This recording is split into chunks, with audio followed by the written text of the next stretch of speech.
pour détruire les maisons d'études. Est-ce que c'est normal? Nous aussi, c'est un peu de droit. Nos grands-parents, ils savaient le droit. Depuis 1952, devant les tribunaux français, devant vraiment les autorités administratives de l'époque, ils ont eu des titres fonciers. C'est une famille, c'est pas. Là, c'est comme on dit le sol. Parce qu'il y a des titres fonciers, il y en a 7 plus détenus par nos familles.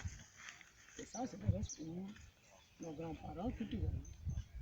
Lui, il a peut-être, je ne sais pas, un titre foncier. Et il veut étendre sur l'autre.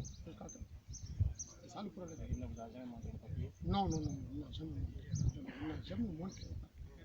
Parce que quand vous avez quelque chose, vous montrez le papier. Il n'a jamais montré le papier. C'est comme ça. Oui, on lance un appel à la communauté, même à la conscience citoyenne au Sénégal. Parce que ceux qui ont des maisons d'études là, ce ne sont pas tous élèves. Ils ne sont pas même pas élèves. Parce que maintenant, tout le monde est ici, partout, Dakar, partout. On vient ici pour avoir des maisons. Les gens qui sont dans les générations, ils viennent là pour avoir des maisons.